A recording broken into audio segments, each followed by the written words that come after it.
அப்படியே பஞ்சு போல், அப்படியே தொட்டாலே பாருங்கள் அப்படியே பஞ்சு போல் இருக்குது பாருங்கள். அந்த மாதிரி இந்த ஓரங்கள் எல்லாம் கொஞ்சம் மொறுமொறுப்பாகவும் உள்ளே அப்படியே சாஃப்டாகவும் இருக்கிற மாதிரி ஒரு ஆப்பம் சூப்பராக ரெடியாக இருக்குது. Hi, welcome to Sereen's kitchen. இன்றைக்கி நம்ம கிச்சனில் ஒரு பிரேக்ஃபாஸ்ட் ரெசிபி தான் பண்ண போகிறோம். எல்லாருக்கும் ரொம்ப விரும்பி சாப்பிடக்கூடிய ஒரு ரெசிபி தான்.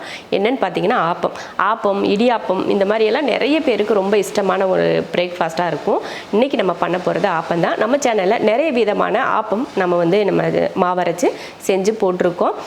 இப்படியும் ஆப்பம் செய்யலாம் அப்படின்ற மாதிரி நிறைய ஆப்ப வெரைட்டி நம்ம சேனலில் போட்டிருக்கோம். இன்றைக்கி நம்ம பண்ண போகிறது ஈஸ்டெல்லாம் யூஸ் பண்ணி எப்படி ஆப்பம் பண்ணலாம் அப்படிங்கிறத தான் இன்றைக்கி நம்ம பார்க்க போகிறோம். முதல்ல மாவரைக்க என்னெல்லாம் சேர்த்து அரைச்சி வச்சுருக்கேன் அப்படிங்கிறத பார்த்துடலாம்.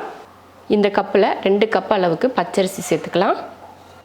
அரிசி கழுவி எடுத்தாச்சு. இப்போ தண்ணி ஊற்றி ஊற வச்சிடலாம். ஒரு 4 மணி நேரத்துக்கு ஊறட்டும். அதுக்கப்புறம் எடுத்து பார்த்துக்கலாம். அவல் 1 கப் ஊற வச்சிடலாம்.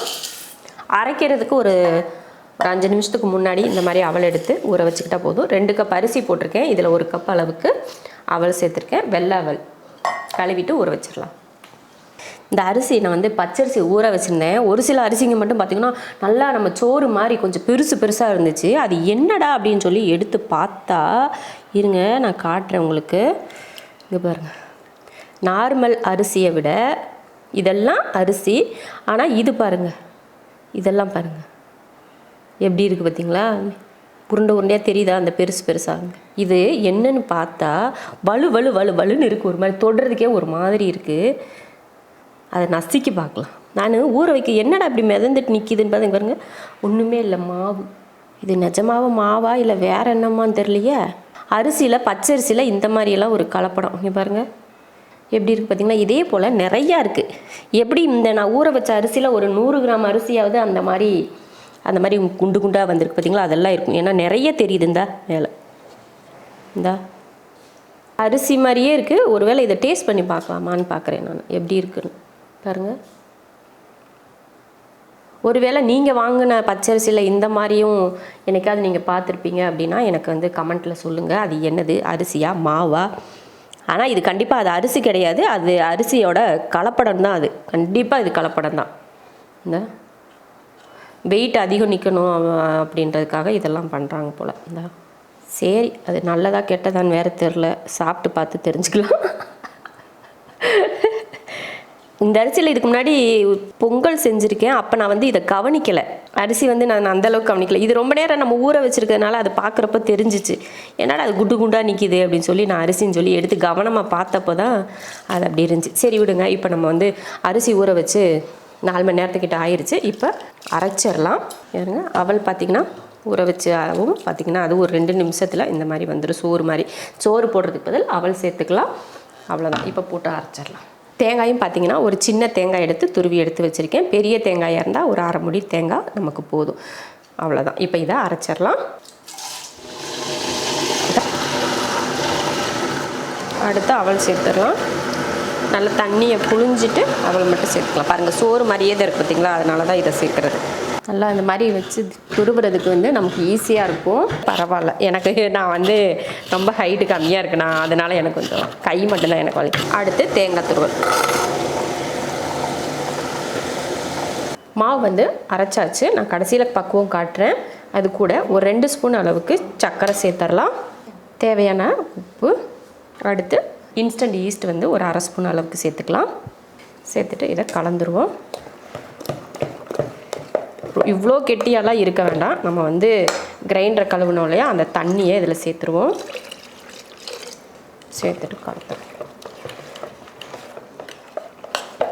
அவ்வளோதான். பார்த்திங்கன்னா நல்லா எல்லாம் போட்டு கலந்தாச்சு. உப்பு பார்த்துட்டு இங்கே அப்படியே மூடி வச்சிடலாம். இது ஏன் இந்த மாவு கொஞ்சம் கருப்பாக இருக்குன்னா, தேங்காய் துருவுறப்ப பார்த்திங்கன்னா ஓடோடு சேர்த்து துருவியாச்சு. அதனால் அப்படி கருப்பாக தெரியுது. நல்ல மாவு அரைக்கிறது பார்த்திங்கன்னா இந்த மாதிரி தொட்டு பார்த்திங்கன்னா அப்படியே வலுன்னு இருக்கணும். அந்த மாதிரி அரைச்சி எடுத்துக்கணும்.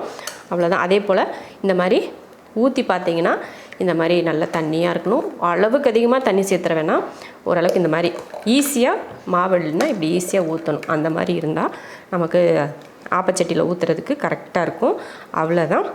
8 மணி நேரம் கண்டிப்பாக நல்லா பொங்கி இந்த மாதிரி மேலே நல்லா புளிச்சு வரணும். அப்போ தான் ஆப்பத்துக்கு நல்லாயிருக்கும். இப்போ இதை மூடி வச்சிடலாம். காலையில் எடுத்து பார்க்கலாம். இப்போ மாவெல்லாம் பார்த்திங்கன்னா அரைச்சி வச்சு மாவு நல்லா புளிச்சாச்சு, நம்ம ஆப்பை ஊற்றுறது தான். அதுக்கு முன்னாடி நேற்று நான் வந்து தேங்காய் துருவல் பண்ணுறப்ப இதை நீங்கள் பார்த்துருப்பீங்க. இந்த தேங்காய் துருவலை இது வந்து நான் வந்து இங்கே அக்ரி இன்டெக்ஸ் அப்படின்னு சொல்லிட்டு கொடிசியால் போட்டிருந்தாங்க. நம்ம விவசாயத்தை சம்மந்தப்பட்ட மாதிரி ஒரு நிறைய இது போட்டிருந்தாங்க. அங்கே நாங்கள் போயிருந்தோம், எக்ஸிபிஷன் மாதிரி இருந்துச்சு. நாங்கள் அங்கே போயிருந்தோம். போனப்போ தான் இந்த தேங்காய் துருவல் பார்த்தேன். நான் வந்து ஆன்லைனில் இது மாதிரி பார்த்துருக்கேன். அப்புறம் கேரளா போகிறப்பெல்லாம் இந்த மாதிரி தேங்காய் துருவல் பார்த்துருக்கேன். வாங்கணும்னு நினைப்பேன். அப்புறமா எப்படி இருக்குமோ தெரியல அப்படின்னு சொல்லிட்டு கேரளாவை விட நம்ம ஆன்லைனில் பார்த்தப்போ இது எப்படி நம்ம யூஸ் பண்ணுறது, இது எப்படி இருக்கும் தெரியலையே, அப்படி எவ்வளோ வெயிட் இருக்கும் அப்படின்னு தெரியல அப்படின்னு சொல்லிட்டு யோசித்தேன் வாங்காமல். இப்போ நேரில் போனப்போ பார்த்தீங்கன்னா கொடிசியா போயிருந்தப்போ பார்த்தீங்கன்னா அங்கே வந்து இந்த தேங்காய் துருவல் நிறைய கத்திங்க அந்த மாதிரியெல்லாம் இருந்துச்சு. அங்கே நான் நிறைய வாங்கினோம். என்னென்னா செடிகள் வாங்கினோம், அதுக்கப்புறமா விதைங்கள்லாம் வாங்கினோம். இப்போ நம்ம தோட்டம் இந்த மாடி தோட்டம்லாம் போடலாம் அப்படின்றதுக்காக நிறைய நாட்டு விதைங்கள்லாம் நிறைய வாங்கினேன் நான். அதுக்கப்புறம் இதுவும் இந்த தேங்காய் துருவலும் பார்த்திங்கன்னா எனக்கு ரொம்ப பிடிச்சிருந்தது, அதனால வாங்கினேன். ரொம்ப ஈஸியாக தான் இருக்கும், நான் வச்சு காட்டுறேன் எப்படின்னு. இப்போ இந்த மாதிரி ஒரு திண்டு இருக்கும் இல்லையா நம்ம வீட்டில், அந்த பாருங்கள் கரெக்டாக திண்டுக்கு செட் ஆகிற மாதிரி லைட்டாக இப்படி வச்சுட்டா போதும்.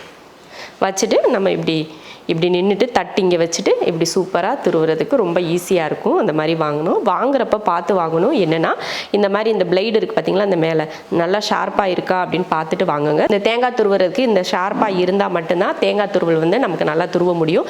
இதை நீங்கள் எங்கே வாங்கினாலும் சரி, எந்த தேங்காய் துருவல் நீங்கள் வாங்கினாலும் இதையே நீங்கள் கவனமாக பார்த்து வாங்கணும். சில நேரங்களில் இதெல்லாம் நல்லா உடஞ்சி போய் நல்லா பாதியாக இருக்கும். அந்த மாதிரி எல்லாம் இருக்காமல் பார்த்து வாங்கிக்கோங்க. இது வந்து நமக்கு ரொம்ப ஈஸியாக தான் இருக்கும். மற்றதை நம்ம இப்படி கையில் வச்சுட்டு இப்படி துருவுறதை விட அது வந்து கொஞ்ச நாளே என்ன ஆகுதுன்னா, நான் முதல்ல கூட ஒரு தேங்காய் துருவல் வச்சுருந்தேன். கொஞ்சம் இந்த இப்படி கிண்ண மாதிரி இருக்கும், இப்படி ஹைட்டாக இருக்கும். சைடில் தட்டு வச்சுட்டு அங்கே தட்டும் வைக்க முடியாது, இப்படி துருவ முடியாது. சில நேரங்கள் அந்த ஏர்லாக் பண்ணுவோமா, அது பார்த்திங்கன்னா நம்ம நல்லா துருவிட்டு இருக்கப்போ அது வந்து மேலே தூக்கிட்டு வந்துடும். அதனால நான் இந்த மாதிரி வாங்கணும் ரொம்ப ஆசை. அதே போல் கீழே உட்காந்து பண்ணுறதுக்கு வாங்கணும்னா, நம்ம கீழே உட்காந்து எதுக்கு எந்திரிச்சிட்டு, இந்த மாதிரினா நம்ம நின்றுக்கிட்டே சூப்பராக வேலையை ஈஸியாக முடிச்சிடலாம். நிறைய பேர் வந்து தேங்காய் வந்து அதிகமாக யூஸ் பண்ணுறவங்களா இருக்கலாம்.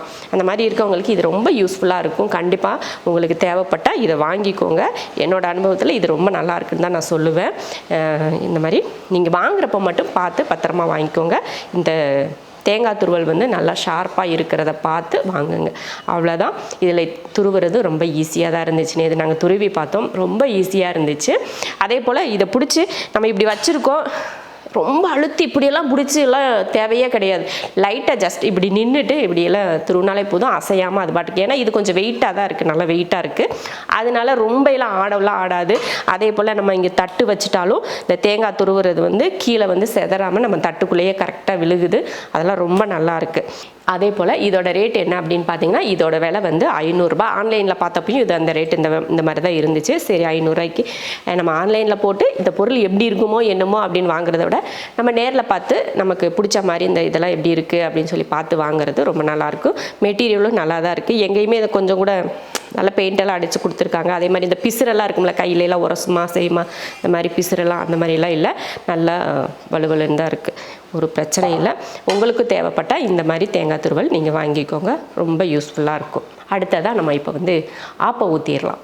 ஆப்பத்துக்கு பாருங்கள், மாவு வந்து நல்லா புளிச்சு வந்துருச்சு.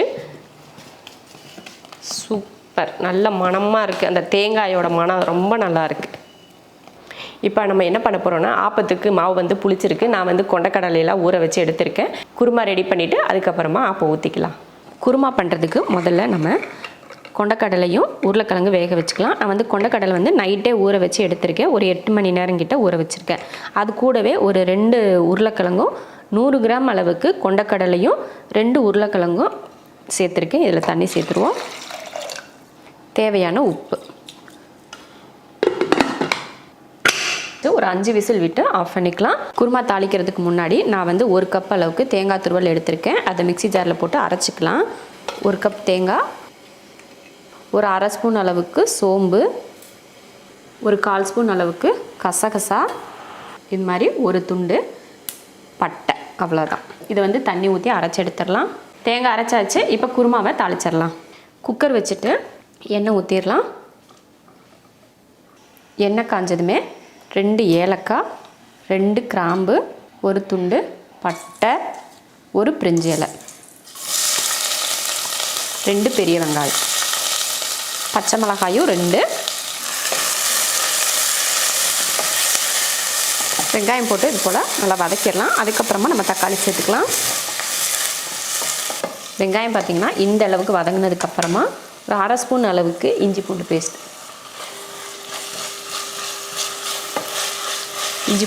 போட்டாச்சு.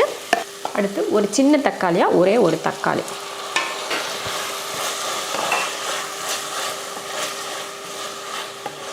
வெங்காயம் தக்காளி இஞ்சி பூண்டு பேஸ்ட்லாம் போட்டு நல்லா வதங்கிடுச்சு.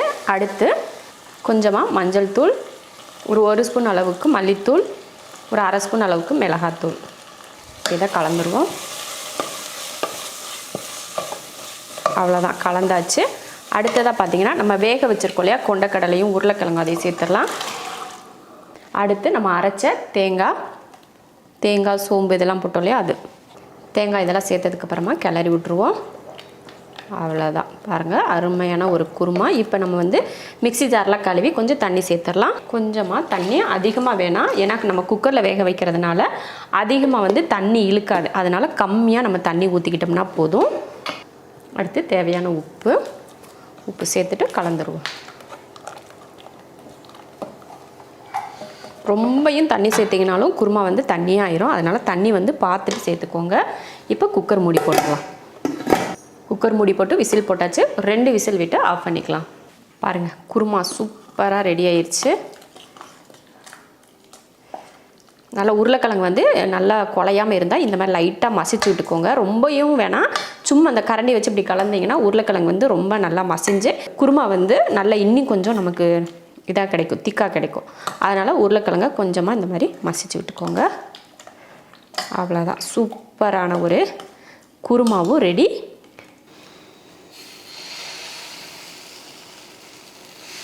நல்லா ஒரு கரண்டி மாவை எடுத்து ஊற்றி நல்லா கையில் அந்த கைப்பிடியை வச்சு இப்படி ஒரு சுற்றுனீங்கன்னா நல்லா சுற்றி வந்துடும். அதுக்கு மேலே கொஞ்சம் எண்ணெய் ஊற்றிக்கலாம்.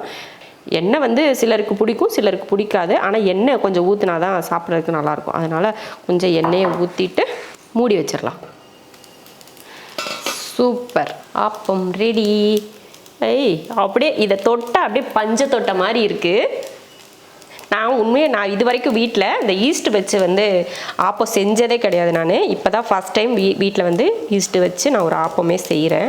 சூப்பரான ஒரு ஆப்பம் ரெடி. அப்படியே பஞ்சு போல், அப்படியே தொட்டாலே பாருங்கள் அப்படியே பஞ்சு போல் இருக்குது பாருங்கள்.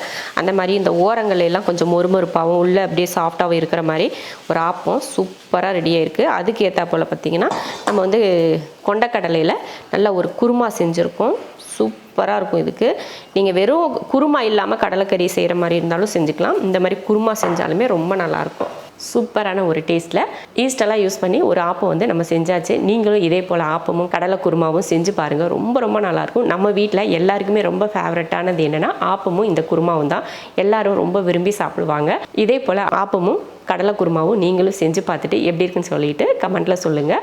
பிடிச்சிருந்தா லைக் பண்ணிவிட்டு ஷேர் பண்ணுங்கள்.